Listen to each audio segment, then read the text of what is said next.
Welcome back in. Today we are going to tackle the top 12 wide receivers in the country heading into the 2025 season. This is Always Talking Ball. Tyler Nohe, Lance Barton. Lance, let's get right into it, buddy. Number one overall, none other than Jeremiah Smith at Ohio State. I mean, what else do you say about this guy? As a true freshman, I mean, he was easily the most valuable wide receiver in college football. He led the Power Four with 15 receiving touchdowns. He only trailed Tet McMillan, who just happened to go in the top 10 in the NFL draft, only trailed him in receiving yards. He had over 1,300 receiving yards. He was Will Howard's go-to. Every time you turned on Ohio State or looked at them, even when they were playing, some scrubs on Peacock or whatever, dude was making one-handed touchdown catches. Like, It's an otherworldly talent as a true freshman. It's like something you don't see every year in college football. No, I agree, man. Let's just throw out I don't even think this is a hot take. Is he the best true freshman that you can think of that we've ever seen? Yeah, he's got to be. Yeah, I mean, again, I'm not trying to be prisoner of the moment, but I think he's the best true freshman. No, I'm not talking about wide receiver. I'm not afraid. I'm not afraid to say he may be already the best Ohio State wide receiver ever. Yeah, he's definitely the most talented. Yeah, definitely the most talented. But he's the best true hot freshman. Take a minute and 20 into the episode. I love it, dude. Yeah, he's definitely he's the best true freshman I've seen. Yeah, I remember Julio Jones at Alabama, but that was a different time. They didn't like that early Saban, Alabama, like 2008, 2009. They weren't slinging the football all over the yard like they were with Tua in that bunch. Yeah. And then you had like Trevor Lawrence that first year at Clemson when he helped, he came in later in the year and led them to the national championship. But yeah, Jeremiah Smith's the best freshman I've ever seen. The run that he had, dude, in the playoffs, in the biggest games of the year, like that Tennessee game when he went off, the Oregon game, he goes off. He didn't have as huge of a game, obviously, against Texas as he did those other games. And then, like, to seal the deal in the national championship game against Notre Dame there at the end. Yeah. Just incredible, dude. The overall physicality of him, this physical, just every trait and attribute that he's got, he's ridiculous, man. Of all these lists that we're doing, I think he's by far the easiest, number one, and then there's a separation. Yeah. After that, yeah, I agreed 100%. Hey, real quick, look at the bottom of the screen and hit that subscribe button. If it's already hit, we appreciate you very much. If not, it doesn't cost you a thing, and we appreciate you as well. Thank you. Number two, another true freshman. And if you can believe it, folks, this guy played football as a 17-year-old last year. Unlike, I've never heard anything like it. Ryan Williams, Alabama, 865 receiving yards. He kind of, the highlight of his year, I think, was obviously that Georgia game. Like, he just exploded onto the scene. He only ranked second behind Smith as a true freshman, wide receivers. But he led all true freshmen in 170 receiving yards after contact. So he was taking some hits, quickly off the ball. But another dude that, I mean, obviously, if Jeremiah Smith doesn't exist, we may be talking about Ryan Williams in the same light as Jeremiah Smith. Yeah, he's different type of receiver. He's as electric as it gets with the ball in his hands after the catch. Like that stat that you just read about, like, after contact, after the catch or whatever. I mean, I don't understand, man, how he contorts his body the way that he does on some of these catches. How his footwork on his route running is elite as it gets. And that was what was talked about with him when he was going into college, coming out of high school. When he reclassified and came in as a young 17-year-old, he came in a year ahead of what he was supposed to out of high school, that his footwork and route running was just different than a lot of other dudes. And you saw that.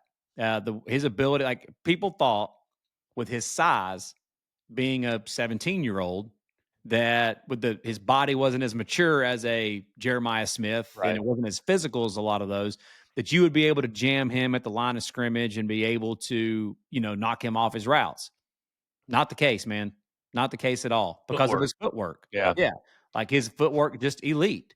And dude, I'm interested to see if Ty Simpson can be what Alabama fans are saying that they think he can be, which is just a good point guard, a good distributor of the football and accurately deliver the football to open receivers, which Jalen Milroe had trouble doing a lot last year. You remember that Tennessee game? Yep. There's videos everywhere, all over Twitter, all over YouTube, and of all of these, like the all 22 view showing Ryan Williams coming off the line of scrimmage and running his routes. Dude was butt naked open constantly, and Milroe couldn't get him the football. If Simpson could just accurately deliver the football, like I actually don't even think this is a hot take. I think Ryan Williams could be the leading receiver in all of college football because of how open he's going to be so often. Yeah. And he's got help now. They've got other receivers around him, like Jeremy Bernard, who came on at the halfway in the back half of the season last year, bringing in Isaiah Horton from Miami, and some of the other receivers that they're going to have, having an OC like Ryan Grubb that's going to be dialing it up for you. Yeah, I think he's going to have a huge year, man, for the Tide, as long as he can stay healthy. Number 3, Jordyn Tyson, Arizona State. It's a real shame this guy got hurt late in the season. He couldn't play in the Big 12 championship game. He could not play in the college football playoff because redshirt sophomore, nearly 1,100 yards receiving. He's the only returning Power 4 receiver who posted more. Was the only returning Power 4 receiver who posted more was Jeremiah Smith. So, in his final 6 games of the year last year, where they kind of really just took off and kind of made that push for the Big 12 championship, he led the nation with 729 yards receiving. So him and Sam Levitt, I would argue they probably, form the best quarterback receiver combo heading into the 2025 season. That's a good take there. Yeah. I like that. I would agree. They are the best wide receiver 1, QB 1 combo going into the season. Yeah. It's definitely as far as returning production is concerned. I've seen some mock drafts that have Jordyn Tyson as the number 1 receiver like right now, like being mocked, because obviously Jeremiah Smith and Ryan Williams and some of these other guys that we're going to be talking about here in a minute, they're not draft eligible after this season. And I'm with you, man. I would have loved to seen him in that Texas game. It would have been awesome to see him in that Peach Bowl against that Texas secondary, to see what he could have looked like against that type, that type of competition, one of the top 3 defenses in the country. But dude, Kenny D and Marcus Arroyo, they were an incredible pair of offensive minds. And I just think they do a great job, man, of scheming, like being able to scheme and be able to get him open, and having an elite quarterback like Lev that's going to be slinging it to him again. Dude, he's going to have a huge year for the Fun Devils. They did an incredible job of keeping those 2 guys in Arizona. So agreed. Props to them. Number 4, Eric Singleton Jr., now with the Auburn Tigers. And a lot of people listening are like, who the heck is Eric Singleton Jr., right? Well, he played for Georgia Tech the past 2 years. He put up nearly 1,500 yards, second most among returning Power 4 wideouts. The reason you don't hear about him a lot is because the offense Buster Faulkner runs there with Haynes King and Jamal Haynes. It's just a lot of running the football. So there's not a lot of opportunities for guys like Eric Singleton. But he is a deep ball threat. He is a speed demon who will be in Hugh Freeze's system. He'll be with Jackson Arnold. So, what you think of Jackson Arnold, they're going to have more pass-happy offense, I think. And on deep balls, since 2023, he leads all Power 4 returning receivers with 664 yards on deep passes. So he is a true deep threat. My man with the Nuggets. I love it. Yeah, his 2 years at Georgia Tech, he's, like you said, he's as productive as any wide receiver in the country that's coming back, going to be playing this upcoming year. And if you think of Hugh Freeze, like when he was at Liberty, your alma mater, and when he was at Ole Miss, and the times that he was at Ole Miss, like DK Metcalf, A.J. Brown, like the wide receiver position, they've always put up big numbers under Hugh Freeze. And I mean, dude, he was the number 1 wide receiver in the transfer portal this last cycle. Everybody wanted him. I think it came down to Georgia and Auburn on signing day, and he chose Auburn. And dude, the overall wide receiver core for Auburn, top 5 wide receiver core in the country. And as long as Jackson Arnold can just get the football near this guy, he's going to have a huge year for Auburn. And like, I know he's really good as a deep ball threat and all of that, but somewhere another area too that he's going to be huge for Auburn's in the short passing game, because he's one again that can catch the rock and the yards after catch, the yak, and his ability to make people miss. He's electric, man, with the ball in his hands. And I think he's going to obviously have a huge year down in the Plains. Number 5, Elijah Sarratt, Indiana Hoosiers. We talked about his quarterback, Fernando Mendoza, on our quarterback rankings episode, but I mean, I, as much as I love Curtis Rourke, and the dude played on a torn ACL last year, like, it's probably an upgrade for Elijah Sarratt to have Mendoza tossing him the rock this year. Only Jeremiah Smith and Jordyn Tyson, who we've ranked number 1 and number 3 on this list, they recorded more receiving yards than him last year among returning Power 4 wideouts. So he had nearly 1,000 yards. The dude can go up and get contested balls like none other. Like he had 16 contested catches, tied for 7th among Power 4 receivers last year. Over the past 2 seasons, he had nearly 2,200 yards receiving. It's 400 more than any other returning wideout. So he can put up the production, and I fully expect him to in Mike Shanahan Jr.'s offense. Yep. Again, dude, with Shanahan Jr. and Siggs have been together for about 10 years, and every offense they've ever had has been very successful, put up a lot of points, put up a lot of yards. QB, receivers put up big numbers their time at JMU and with Jordan McLeod and the receivers they had there. And Sarratt, he came from JMU to Indiana, right? Yep. Yeah. And he had a huge year at JMU there. And then last year, year 1 in the Big Ten against some of the really good defenses that they face. Everybody wants to knock Indiana's schedule. I get it. But they still played some really solid defenses. Like Nebraska had a really good defense. Washington had one of the best pass defenses in the entire country last year. And they played Michigan. They played Ohio State. So they played really good defenses. And, dude, Fernando Mendoza is the most talented quarterback that Siggs and Shanahan Jr. have ever coached. Better offensive line. They're bringing like Omar Cooper Jr.'s back also, his running mate there in the wide receiver core. Like, you hit the nail on the head with the contested catches. Just throw the ball up, man. Let this guy go get it. Like, don't overthink it. Just throw the ball near this guy and let him go up and get the freaking football. Yeah. Number 6 and 7, we're gonna head down to Clemson, and we're gonna go with Antonio Williams at number 6 first, so you kind of got an idea who's coming to number 7. But Antonio Williams is a guy who's been there for a while, and he's been with Cade Klubnik now. This will be his 3rd year with Cade Klubnik, and in the same system that we talked about with Garrett Riley. Put up 900 yards last year, 75 catches, and really just kind of is the elder statesman to that 1-2 punch they have at wide receiver. Yeah, he, again, electric with the ball in his hands, dude. Like, get this guy the football, the yards after catch, his ability to make people miss, just electric with the ball in his hands. I would expect, dude, the fact that he had over 900 yards receiving last year when he had other obviously really good receivers in that same group with him. And obviously Cade Klubnik trusts him a ton. Yeah, dude, he's going to have a monster year for Clemson this year in that offense. Like, that offense has a chance to be as special as any offense in the country in year 3 in Garrett Riley's system. Yeah. And obviously at number 7, we're going with Bryant Wesco Jr.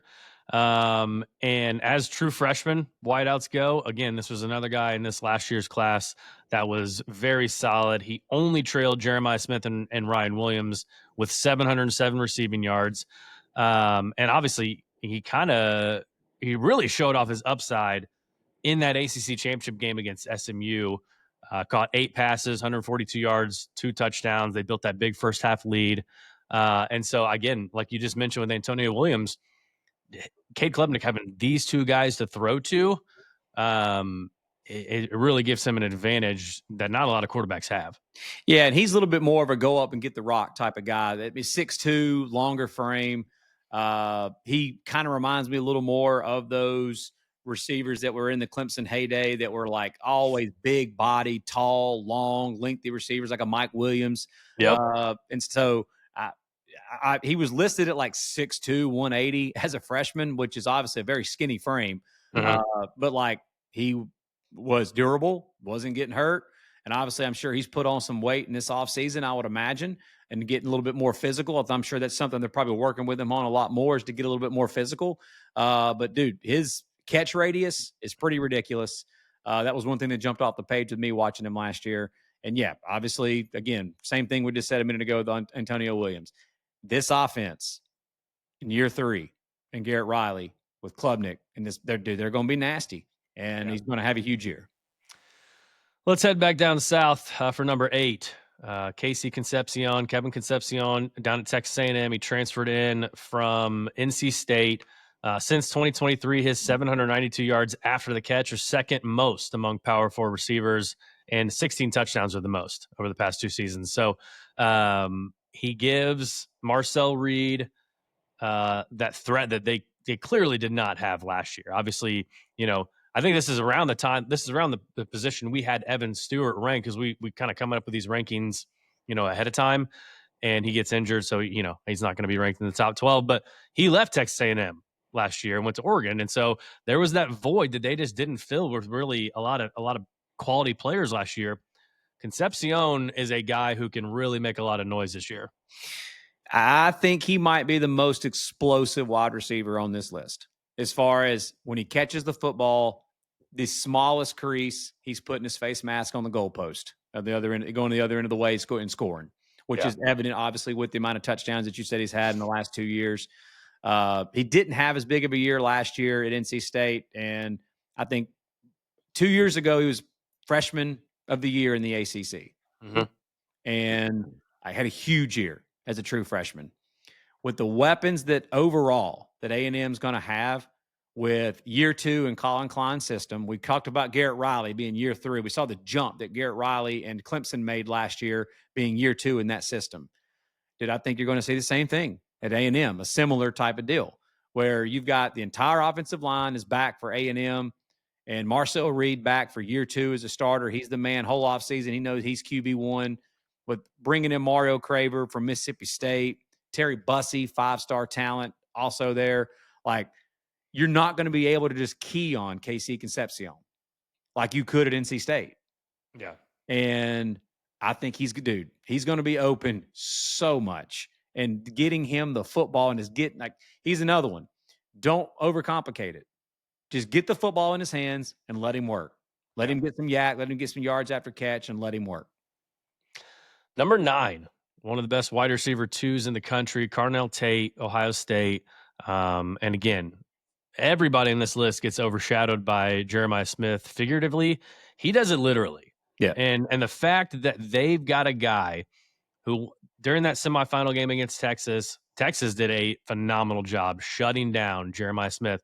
And for this guy to come up and step up in that game and catch 7 balls for 87 yards, it's kind of like that whole, Nick Singleton, Katron Allen argument. It's like, what would Carnell Tate be doing if he was wide receiver number 1 for one of these other teams on this list? Yeah, he would. I think that he would be either ranked number 2 or 3 on this list if he probably was wide receiver 1 at another place and not in the same wide receiver unit with Jeremiah Smith. Yeah, he reminds me more of the typical Buckeye, like really good receiver that we've seen over the years.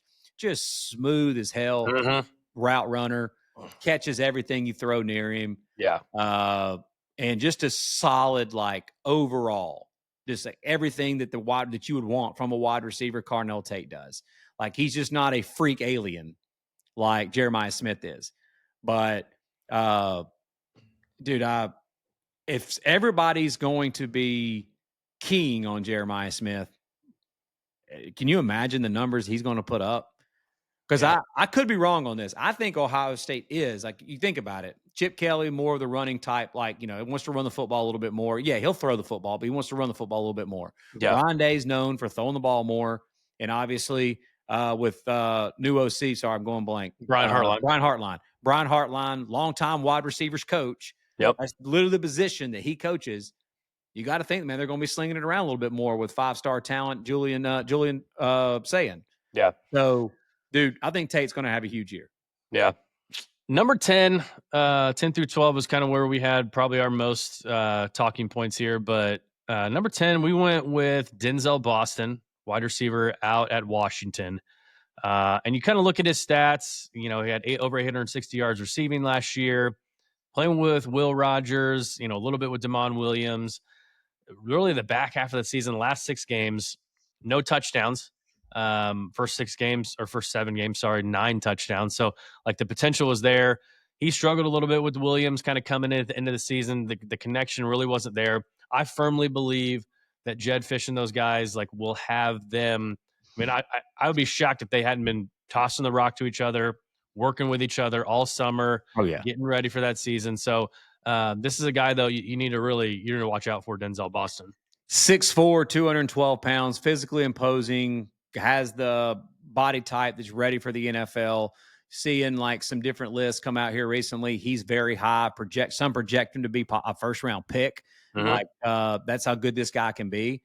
And, Jed Fish, his offenses, if you think about too, like 2 years ago, like everybody likes to bring it up, Noah Fafita and Tet McMillan, when they burst onto the scene for Arizona a couple years ago. Yeah. I think that's what you're going to be looking at this year with this bunch. I think Denzel Boston has the chance to be just that.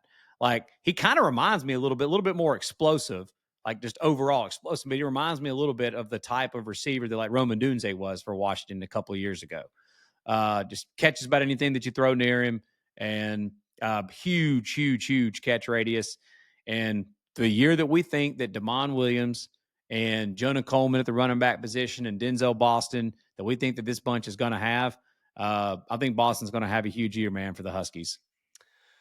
Number 11, we're going with one more guy. I'm sorry, I guess it's not even our last. I don't want to spoil anything for number 12, but another guy from the class of 2024 wide receiver class. We're going with Ryan Wingo at Texas.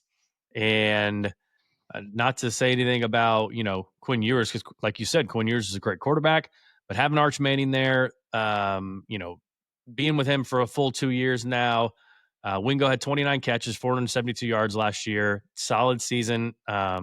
But I think just the potential that he shows, and in Sark's system, like I just think he's poised for a big year in 2025. Yeah, so Sark and Lane Kiffin both do an incredible job of, they will feature a certain player, and if you don't stop it, they will go back to that over and over and over and over again. Think of Devontae Smith at Alabama the year he won the Heisman Trophy. Sark was the OC at that time. That's an example to give you. Amari Cooper at Alabama when Lane Kiffin was there. That's a way to give. And Derrick Henry, a running back. It could be a running back. And that they do a wonderful job of featuring and scheming their best players open to make plays.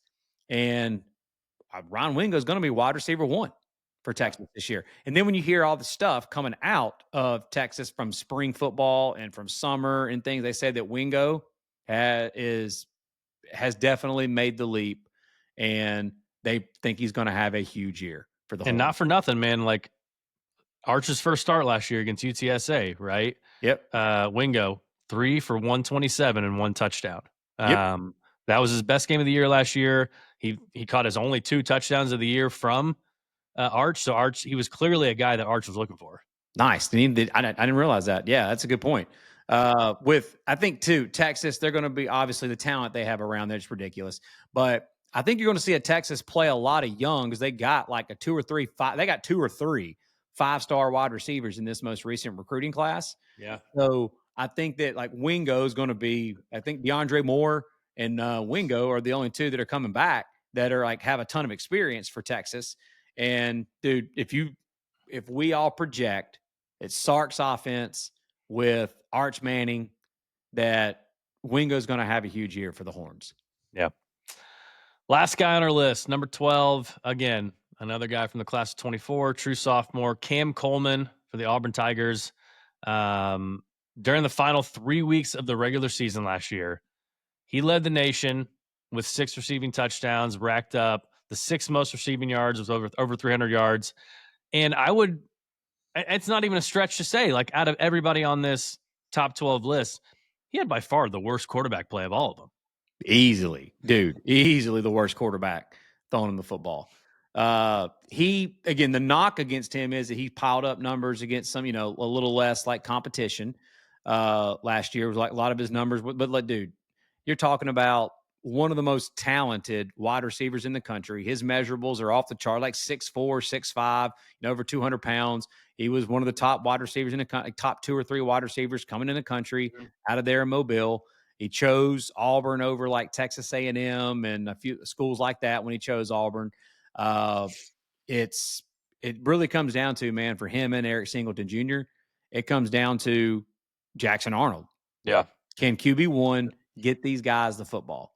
And Coleman is a completely different type of receiver than Eric Singleton Jr. Coleman is easily one of those, just throw the damn ball up and let the guy go get it. Yeah. That's the type of receiver he is. And he's as talented as any wide receiver on this board not named Jeremiah Smith. And I know it sounds like a mouthful. Talent-wise, overall, size, physical ability, and just pure talent, he's the closest thing to him, in my opinion, on this list. Yeah. He just didn't put up the numbers overall that we're thinking, like, until we're projecting. We need to see Jackson Arnold go out and do it. Like, it's hard to project for me that two wide receivers from Auburn are going to be putting up the ridiculous numbers that it's going to take to put up to be putting you in the top 10 to 12 overall wide receivers in the country.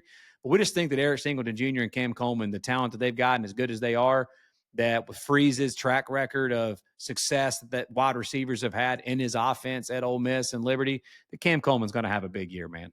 Yeah, what a blessing for those guys to have another guy take away some of the attention, and Jeremiah Smith and Carnell Tate and Antonio Williams and Bryant Wesco Jr. Like, we got half our wide receivers coming from three teams. So those three teams should be looking to throw the ball. And dude, Auburn's got another one. Like, they've got two more. They got another 5-star. And then they've got Malcolm Simmons, who's their wide receiver 3. Yeah, Perry Thompson. Yeah. Perry Thompson, 5-star. Yeah. But like Malcolm Simmons, dude, you talk again. You obviously know I talk to a lot of friends. I have friends that are Auburn fans. A lot of them last year were like telling me that, dude, Malcolm Simmons is better than Cam Coleman. Yeah. And stuff. But like, obviously Coleman came on there at the end of the year and finally, like you said, turned it on. But dude, it could be a huge year on the Plains with that wide receiver crew is nasty. So that's it. That's our top 12 wide receivers heading into the 2025 season. Make sure you follow along X, Instagram, TikTok, follow on Spotify and Apple, and subscribe on YouTube. We'll be back with more rankings our next episode, and we'll see you then soon.